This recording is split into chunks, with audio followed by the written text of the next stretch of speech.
I came to the Philippines to fix my body. Instead, I woke up wondering if I'd ever leave alive. They say medical tourism is the future. Cheap procedures, tropical recovery, world-class care for a fraction of the cost. But no one tells you what happens when the doctor stops answering your calls, when the pain doesn't match what they promised, when you realize the clinic that operated on you 3 days ago has suddenly changed its name online. I trusted the reviews. I trusted the price. I trusted her smile when she said everything would be fine.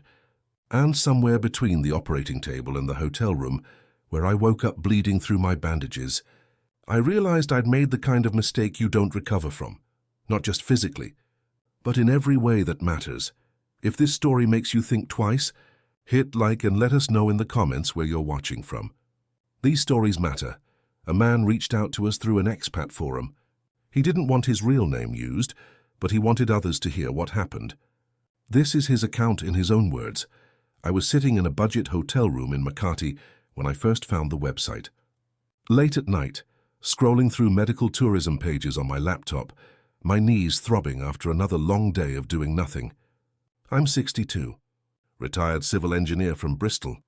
Spent 40 years on construction sites, climbing scaffolding, kneeling on concrete, carrying equipment I had no business carrying at my age. My knees were done. Bone on bone, the GP said. You need replacements, both of them. I asked how long the NHS wait was. He didn't even look up from his computer. 18 months, he said. Maybe 2 years. I asked about going private. He printed out a quote. £18,000 per knee. I did the math in my head. I didn't have that kind of money. My pension barely covered my flat. I'd already helped my daughter with her deposit. I had maybe 12,000 in savings total. That was supposed to be my emergency fund, my safety net. I closed the quote and thanked him. That night I started looking at other options. Thailand came up first, then Turkey, then the Philippines. The prices were insane, a quarter of what I'd pay in the UK. Some clinics offered packages, surgery, hotel, post-op care, even airport pickup. The reviews were all 5 stars. The photos looked professional. Modern equipment. Smiling staff in clean uniforms. I told myself it made sense. Why wouldn't it? These countries do thousands of these procedures. Their doctors train in the West. The quality is the same. It's just cheaper because everything's cheaper there. I wasn't being reckless. I was being smart. I kept telling myself that I found a clinic in Quezon City, Medcare Quezon Clinic. Their website looked legitimate. Professional photos, testimonials from patients in Australia, Canada, the States. They listed their surgeon's credentials. Dr. Emmanuel Rosales, 20 years of experience, trained in Singapore, specialized in orthopedic procedures. The price for both knees, including all pre-op tests, surgery, anesthesia, 3 nights in a recovery hotel and follow-up care, was $3,200. I stared at that number for a long time. It felt too good to be true. But the reviews kept backing it up. People raving about their experiences, posting photos of themselves walking on beaches 2 weeks after surgery. I clicked the contact button. Within an hour I got a reply. They offered a free video consultation. I booked it for the next evening. When the call connected, a young woman appeared on screen. She introduced herself as Layla. She wasn't the surgeon, she explained. She was the clinic coordinator. She handled all the international patients. Her English was perfect, warm, confident. She couldn't have been older than 25. She had this way of talking that put me at ease immediately. She asked about my knees, how long I'd been in pain, what my limitations were. She took notes. Then she walked me through the entire process. How I'd fly into Manila, how they'd arrange a driver to pick me up, how I'd spend the first day doing pre-op tests at the clinic, blood work, x-rays, ECG. Then the surgery would happen the next day. Both knees at once. I asked if that was safe. She smiled. She said Dr. Rosales does it all the time. Bilateral knee replacement. It's actually better, she said. 1 recovery period instead of 2. You'll be walking within days. I asked about risks. She said every surgery has risks, but Dr. Rosales has an excellent track record. No complications in over 3 years. I wanted to believe her. She made it sound so simple. So routine, she sent me a contract and a payment link. half up front, half after surgery. I read through the contract. It was written in English, but the legal language was dense. I didn't understand half of it. There was a section about liability, something about disputes being resolved under Philippine law. I should have asked a lawyer to look at it. I should have taken more time, but I didn't. I wired $1,600 that night. The confirmation email came through within minutes. My surgery was scheduled for 3 weeks out. I booked my flight. One way because I didn't know how long recovery would take. I told my daughter I was going on a little holiday. She asked where. I said the Philippines. She asked why. I said I needed a change of scenery. Warm weather, cheap living. I'd be gone a month, maybe 2. She asked if I was okay. I said I was fine. Just needed an adventure. She didn't push. She never does. I packed light. A small suitcase. Some clothes. My medications. A book I'd been meaning to read. The night before I left, I sat in my flat and wondered if I was making a mistake. But I'd already paid. I'd already committed. And my knees hurt so badly I could barely sleep anymore. I needed this. I kept telling myself that I needed this. I landed at Ninoy Aquino International Airport on a Monday morning. The heat hit me the second I stepped off the plane. Thick, humid air that clung to my skin. The airport was chaos. People everywhere. Families crowding the arrivals area. Drivers holding signs. I looked for my name. Layla had said someone would be waiting. I walked the entire length of the terminal. No sign. I checked my phone. No messages. I texted her on WhatsApp. "Where's the driver?" No reply. I waited. 20 minutes, 30. I tried calling the clinic number. It rang and rang, no answer. I felt my chest tighten. I was in a foreign country, alone, in pain, with no one to meet me. Finally, a man in a polo shirt approached. He said my name. I said yes. He said he was from the clinic. I asked why he didn't have a sign. He shrugged. "Traffic," he said. Sorry, his English was broken. I followed him to a van in the parking lot. It wasn't marked. No clinic logo, nothing. Just a white van with tinted windows. I hesitated. He gestured for me to get in. I did. What else was I going to do? The drive through Manila was overwhelming. Cars weaving between lanes, motorbikes cutting in front of us, jeepneys packed with people, exhaust fumes everywhere. The driver didn't talk. He just drove. I tried to take in the city, but it felt alien, crowded, chaotic, nothing like the photos on the website. We turned into a narrow side street. The buildings were close together. Laundry hanging from windows, small shops with metal shutters half closed. He stopped in front of a building that looked more like a guest house than a hotel. I asked if this was the recovery hotel. He nodded. I got out. The air smelled like fried food and diesel. I checked in at a small desk. The woman barely spoke English. She handed me a key. Room 12, 3rd floor, no elevator. I carried my suitcase up 3 flights of stairs. My knees screamed with every step. The room was small. A bed, a chair, a tiny bathroom. The air conditioner rattled when I turned it on. The walls were thin. I could hear people talking in the next room. I sat on the bed and tried calling Layla again. No answer. I sent her a message. "I'm here." "Where are you?" Hours passed. Finally, she replied, "Sorry, busy day. See you tomorrow at clinic, 9 a.m. sharp." The next morning, the same driver picked me up. He didn't say much, just gestured for me to get in. We drove through the same chaotic streets. He stopped in front of a commercial building. 4 stories, a laundromat on the ground floor, a remittance center next to it. He pointed up. "4th floor," he said. I climbed the stairs slowly. My knees were already hurting. The clinic was at the end of a narrow hallway. The door was glass. Medcare QC Health Services. I noticed the name was slightly different from the website. I pushed the door open. The waiting area was small. Clean but small. A few plastic chairs. A reception desk. Posters on the wall about knee health. A woman sat behind the desk. She looked up and smiled. "You must be Graham," she said. "I'm Layla." She stood up. She was even prettier in person. Mid-20s, long dark hair, bright smile. She was wearing scrubs, but they looked new, almost like a costume. She shook my hand. Her grip was firm. "I'm so glad you made it," she said. "How was your flight?" I told her it was fine. I asked about the driver.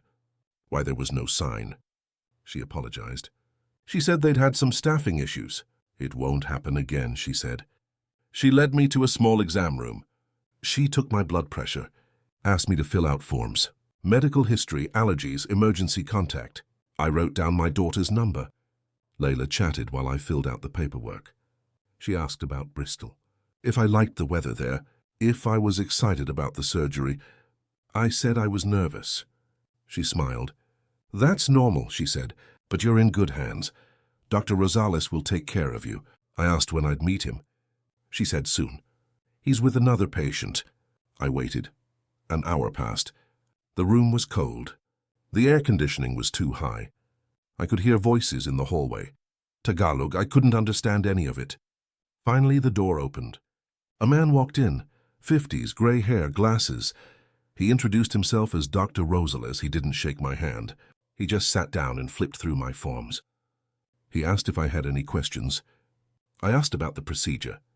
He said it was routine, bilateral knee replacement, low risk. You'll be discharged the same day, he said. I asked about anesthesia. General, he said. You'll be fine. He barely looked at me. He pushed a consent form across the table. Sign here, he said. I hesitated. Something felt off, but I'd already paid. I was already here. What was I going to do? Fly home and lose $1,600? I signed. The surgery was scheduled for Thursday. 2 days away. Layla said I should rest. Drink plenty of water. No food after midnight Wednesday. She gave me a list of things to avoid. Alcohol, blood thinners. She said the driver would pick me up at 7 a.m. I went back to the guest house. I tried to relax. I couldn't. I kept thinking about Dr. Rosales, how quickly he'd rushed through everything, how he hadn't really examined my knees. I went online. I tried to look up his credentials. I found a few mentions of his name on medical forums. Nothing detailed, no photos, no LinkedIn profile. I told myself I was overthinking, that I was just nervous, that this was normal. On Wednesday night, I couldn't sleep. My knees ached. My mind raced. I kept checking my phone. Layla had sent me a message. Good luck tomorrow. You'll do great. I wanted to believe her. Thursday morning came too fast. I hadn't eaten. I felt lightheaded. The driver picked me up at 7. We drove in silence. When we got to the clinic, Layla was waiting. She looked tired. She led me to a prep room. It was small, cold. She helped me into a gown. It was thin. I felt exposed. She started an IV in my left arm. She was gentle. She asked if I was okay. I said I was scared. She squeezed my hand. It'll be over before you know it, she said. You'll wake up with new knees, a new life. I wanted to believe her.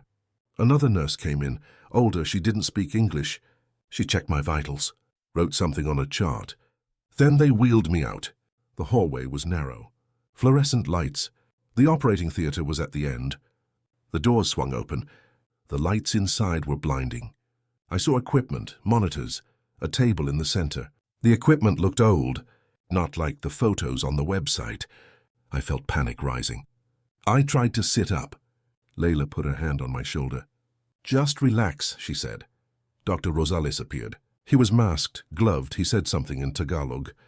Layla translated. He says you'll do great. The anesthesiologist came over. A woman I hadn't met. She didn't introduce herself.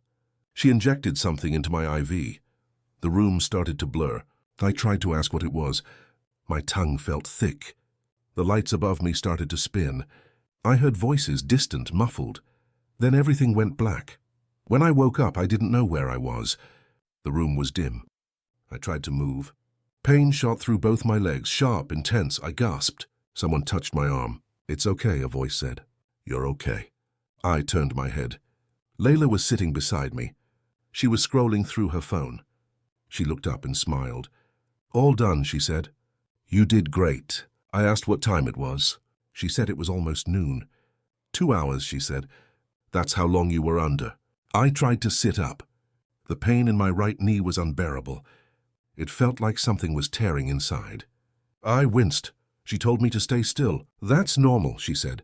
The anesthesia is still wearing off. The doctor will check on you soon. I waited. An hour passed. My mouth was dry. My head was pounding. The pain in my right knee wasn't getting better. It was getting worse. I asked where Dr. Rosales was. Layla said he was in another surgery. He'd check on me later, but he never came. Another nurse came in, different from the one before. She checked my bandages, said something in Tagalog to Layla. Layla nodded. They helped me into a wheelchair. The movement sent fresh waves of pain through my legs. I thought I was going to pass out. They wheeled me to the van. The same driver was waiting. He didn't help me get in. Layla did. She was strong. She lifted me into the back seat. She handed me a plastic bag. Pills inside. No labels in English? Just handwritten notes. She said take 2 of each twice a day. I asked what they were. Painkillers, she said. Antibiotics, anti-inflammatory. I asked when my follow-up was. She said she'd message me. The van pulled away. I looked back at the clinic. Layla was already walking back inside. That night was the worst night of my life. The pain was unbearable. I took the pills. They barely touched it. I tried to sleep. I couldn't. My right knee felt hot, swollen. I could feel it pulsing. I got up to look at it. The bandage was already soaked through. Not with blood. Something else, yellow, thick. I felt sick. I tried calling Layla, no answer. I sent her a message on WhatsApp. Something's wrong. I need help. The message showed 1 gray tick. Not delivered. I lay back down. I stared at the ceiling. The fan above me spun slowly. I thought about my daughter, about how I'd lied to her, about how stupid I'd been. I took another pill, then another. The room started to spin. I closed my eyes. I didn't sleep. I just lay there in the dark, listening to my heart pound in my chest, feeling the heat radiating from my knee, wondering what I'd done to myself. By Saturday, I could barely stand. My right knee was twice the size of my left. The skin was tight, red. The bandage was soaked through again. This time I could smell it, sweet, rotten. I knew that smell, infection. I'd seen it on construction sites. Guys who got cuts and didn't clean them properly. This was bad. I tried calling the clinic. No answer, just ringing. I called again. Voicemail. I tried Layla's number. It rang once, then went dead. I checked the clinic's website on my phone. It was still up. But the name had changed. Not Medcare Quezon Clinic anymore. Now it said Medcare QC Health Services. The photos were the same, but the phone number was different. I tried the new number. A woman answered. She spoke English. I asked for Dr. Rosales. She said she didn't know anyone by that name. I said I just had surgery there 2 days ago. She said she was sorry, but she couldn't help me. She hung up. I sat on the edge of the bed. My hands were shaking. I felt my chest tighten. I was alone, in a foreign country, in pain, with an infection spreading through my leg. And no one would help me. I went downstairs. Slowly, each step was agony. The guest house owner was at the front desk. An older woman, kind face. I asked if she knew the clinic. She shook her head. I asked if she could call Layla for me. I showed her the number. She dialed it. We waited. Disconnected, she said. I asked if she knew a hospital. She said yes. She offered to take me. I almost cried. We got in her car, an old sedan. She drove carefully. She kept looking over at me, asking if I was okay. I said I would be.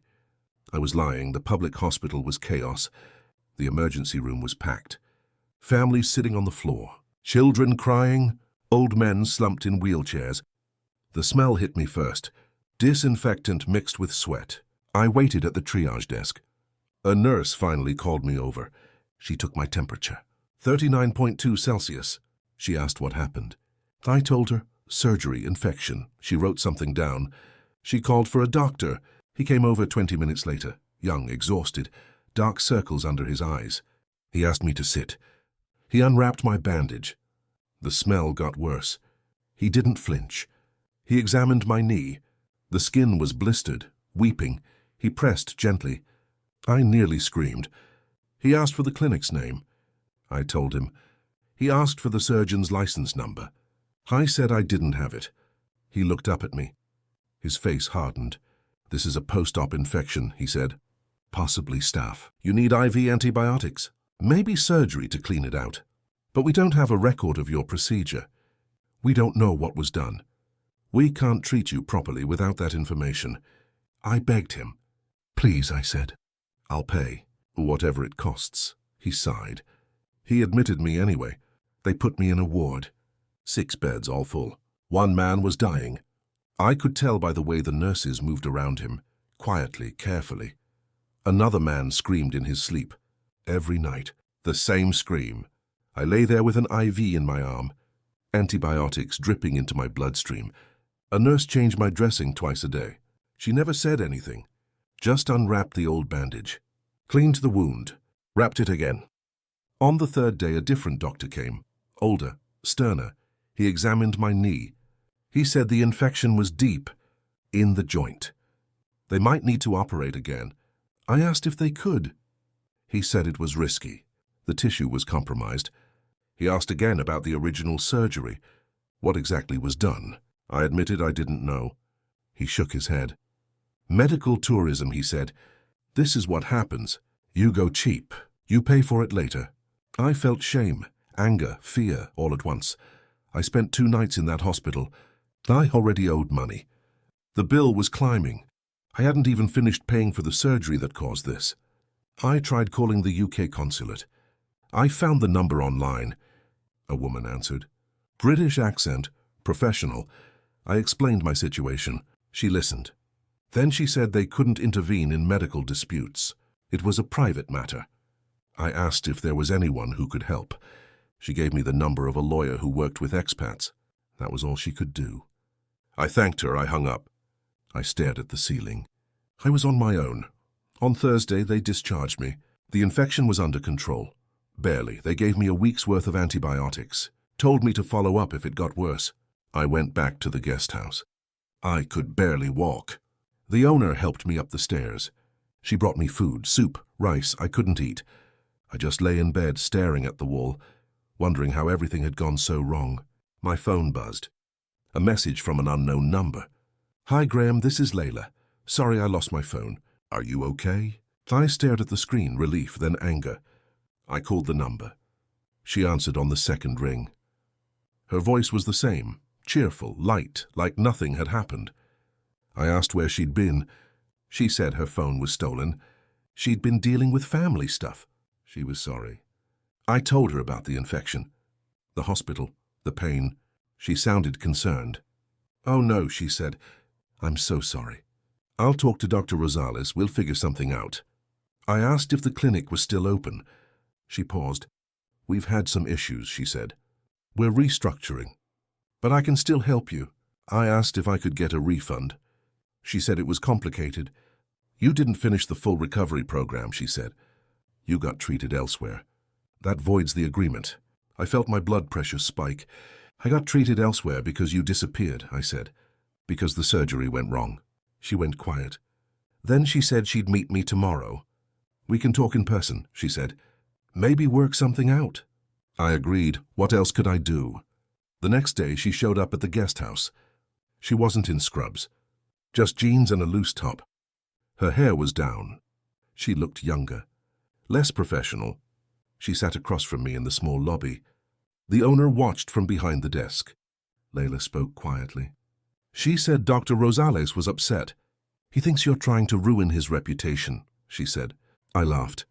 It came out bitter. She said if I didn't pursue this, they could offer me a partial refund, maybe $1,000.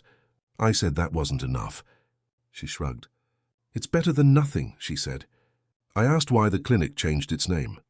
She said it was just branding. I didn't believe her. She stood up. The offer expires tonight, she said. Think about it. She walked out. I sat there shaking. The owner came over. She put her hand on my shoulder. Don't trust her, she said. I nodded. I already knew. I decided to fight. I wasn't going to let them get away with this. I found a lawyer through an expat Facebook group. Filipino attorney, Attorney Guzman. He specialized in medical malpractice. We met in a cafe in Makati. He was in his 40s, well-dressed, confident. He listened to my story. He took notes. He said this was a clear case of negligence. Unlicensed facility, botched procedure, abandonment of care. He said he could file a case, but it would take time, months, maybe years. I asked how much. He said his retainer was $3,000. Then there were filing fees, expert witnesses, court costs, another $5,000 easily. My stomach dropped. I told him I didn't have that kind of money. He leaned back. There's another option, he said. We can try to settle privately, threaten legal action, pressure the clinic, get a payout. It's faster, cheaper. I asked what the success rate was. He shrugged. 50-50, he said. Depends on if they're scared enough. I agreed. I paid him $1,500 up front. It was half of what I had left. He drafted a demand letter, sent it to the clinic's listed address. A week passed. No response. He tried calling. The number was disconnected. He sent another letter. Registered mail. It came back. Address unknown. I asked what now? He said the clinic was likely a shell operation. They open, operate for a few months, then disappear when complaints pile up. It's common, he said. Unregulated medical tourism. I asked if there was any way to find Dr. Rosales. He said he'd check with the Philippine Medical Association, see if the license was real. Another week passed. He called me. Dr. Rosales' license was suspended 2 years ago, he said. Malpractice, he's been operating under a fake credential. The clinic was never accredited. I sat in silence. I'd been operated on by a man who wasn't allowed to practice. My knee would never be the same, and there was no one to hold accountable. My knee got worse again. The antibiotics from the public hospital weren't enough. The infection came back, deeper this time. I went to a private hospital in Makati. A real one, modern building, English-speaking staff. They admitted me immediately. The surgeon was a woman, mid-40s. She had credentials on the wall. Actual credentials. She examined my knee. She reviewed my x-rays. Her face was grim. The original procedure was done incorrectly, she said. The implant is misaligned. The joint is compromised. I'll need to remove the implant, clean out the infection, possibly do a revision surgery later, but first you need to stabilize. I asked how much. She said the emergency surgery and hospital stay would be about $12,000. I didn't have it. I called my daughter. She answered on the first ring. Dad, she said, are you okay? I broke down. I told her everything. The surgery, the infection, the fake doctor. She was horrified. She didn't yell. She just said she'd help. She wired me £8,000, her savings, everything she had. I felt like I was drowning. The surgery happened 2 days later. It took 4 hours. When I woke up, my leg was in a brace, elevated, wrapped in fresh bandages. The surgeon came to see me. The infection was worse than expected, she said. You'll need physical therapy, possibly another surgery in 6 months. You'll never walk the same. I cried, not from pain, from the weight of it all. I came here to save money, to be smart. Now I was broken, in debt, alone. In the hospital I met another foreigner, Australian, Colin, mid-50s. He was recovering from a motorbike accident. We shared a room. He asked what happened. I told him. He listened. He shook his head.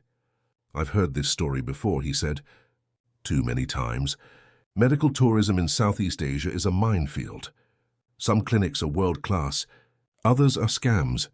You can't tell until it's too late. The websites look identical. The reviews are fake. The coordinators are trained. He said he knew a guy in Pattaya who came for dental work. Ended up with an infection that destroyed his jawbone. Another guy in Bali got a hair transplant. The clinic used contaminated tools. He got hepatitis. I asked why no one talks about this. Pride, he said. Shame. Most guys don't want to admit they got scammed. They go home quietly. Tell everyone it was fine. I realized I almost did the same. Colin said the real tragedy is that good clinics exist. Real doctors, fair prices, but the scammers poison the industry. They prey on desperation, on people like you who just want a normal life without going bankrupt.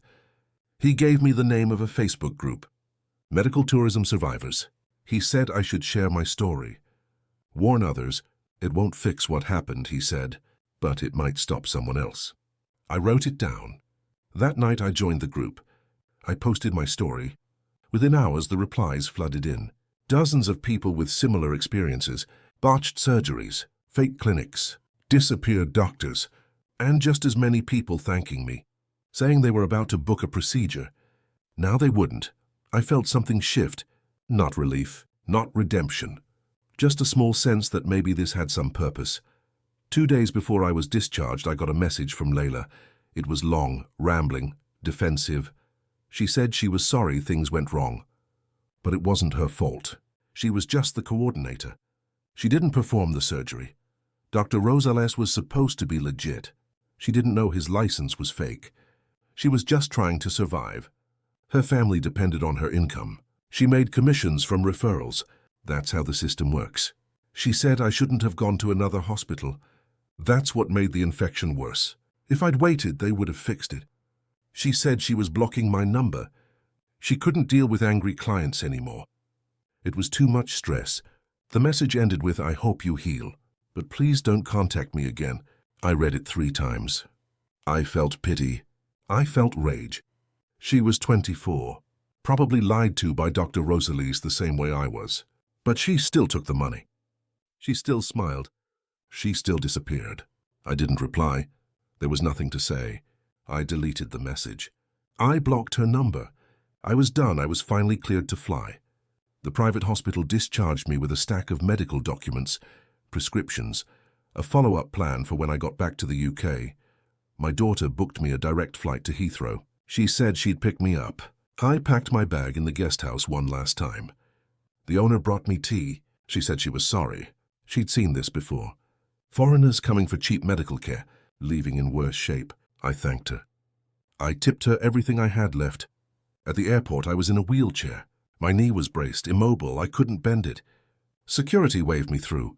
The flight was long, painful. I couldn't get comfortable. My leg swelled. I took painkillers. I drifted in and out of sleep. I dreamed of the operating room, of Layla's smile, of Dr. Rosales' gloved hands. When I landed in London, my daughter was waiting at arrivals. She hugged me carefully. I broke down. She didn't say "I told you so." She just held me. On the drive home, she said she'd already booked me an appointment with an NHS orthopedic surgeon. It would be weeks, but they'd get me sorted. I stared out the window at the grey English sky. I was home, but nothing felt the same. My body was broken. My savings were gone. My pride was shattered. I thought about the £18,000 I was trying to avoid. I'd spent more than that, and I still didn't have working knees. 6 weeks later, I sat in an NHS consultation room. The orthopedic surgeon reviewed my x-rays, my medical records from Manila, my discharge notes. Her face was grim. The original procedure was not just poorly done, she said. It was the wrong procedure entirely. You didn't need full knee replacements. You needed a partial resurfacing. 1 knee, not 2. The implants used were outdated models, not approved in the UK. The alignment is off on both sides. The infection damaged the surrounding tissue. She said she could try a revision surgery, but it was high risk. No guarantee it would restore function. I might need a walker for the rest of my life. I asked if I'd have been better off just waiting for the NHS. She paused. Then she nodded. Yes, she said. You would have. The wait would have been 8 months. The surgery would have been done right. Free, you'd be walking now. I closed my eyes. I didn't cry. I was past that. I just felt the weight of every decision that led me here. She scheduled me for a revision attempt in 3 months. She warned me to manage expectations. I thanked her. I left the hospital. My daughter drove me home. That night, I opened my laptop. I went back to the Facebook group, Medical Tourism Survivors. I wrote a detailed post. I named the clinic, the fake doctor, the coordinator. I uploaded photos of my knee, my medical bills, my hospital wristbands. I ended the post with, I thought I was being smart. I thought I was taking control. I was wrong. If you're reading this and thinking about going abroad for surgery, please just wait. It's not worth it. The post got hundreds of reactions, dozens of comments, people thanking me, people sharing their own stories. One comment stood out. A woman in Canada, She said she was about to book the same clinic, same coordinator, same surgeon. She was cancelling. I saved her. I stared at that comment for a long time. It didn't fix my knee. It didn't bring my money back. But it was something. The revision surgery happened on a cold January morning. I was wheeled into an NHS operating theatre, clean, organised, staffed by professionals who spoke English, who checked and double-checked every detail. I felt safe, but also numb. The surgery took 6 hours. They removed the faulty implants, cleaned out scar tissue, realigned the joint. They did what they could. When I woke up, the surgeon told me it went as well as possible, but the damage was severe. I'd regain some mobility, but I'd always have pain, always have a limp, probably need a cane. I was 62. I'd live the rest of my life with this. I spent a week in recovery. My daughter visited every day. She brought me books, magazines, chocolate. She didn't ask about the Philippines anymore. She knew I didn't want to talk about it. When I was discharged, I moved in with her for a month. She helped me with physical therapy, with showers, with getting dressed. I felt like a burden, but she never said so. Slowly I started walking again, short distances, with a cane. My right knee clicked with every step. My left knee ached in the cold, but I was walking. That was something. I started going to a local support group for surgical recovery. I didn't tell them the full story at first, but eventually I did. They listened. Some were horrified. Others nodded. One man said he almost went to Turkey for dental work. Decided against it last minute. I said I was glad. Another woman said her brother went to India for heart surgery. Came back with an infection. Died 6 months later. I realized how close I came, not just to losing my mobility, to losing everything. I never went back to the Philippines. I never heard from Layla again. Dr. Rosales' clinic was permanently shut down, but I later learned through the Facebook group that he'd opened a new one under a different name in Cebu. The cycle continues. My knee never fully healed. I walk with a cane now. I can't stand for long. I can't kneel. I can't do the things I used to, but I'm alive, and I've found a purpose. I became a vocal advocate against unregulated medical tourism. I speak at expat meetups. I post regularly in survivor groups. I even did a podcast interview about my experience. I'm not angry anymore, just tired, and determined that no one else goes through what I did. My daughter says she's proud of me, that I turned something horrible into something helpful. I don't know if that's true, but I keep talking, because every time someone messages me saying I was about to book that clinic, thank you for sharing, I feel a little less broken. I'm still in debt. My savings are gone. My body will never be the same. But I'm home. I'm healing.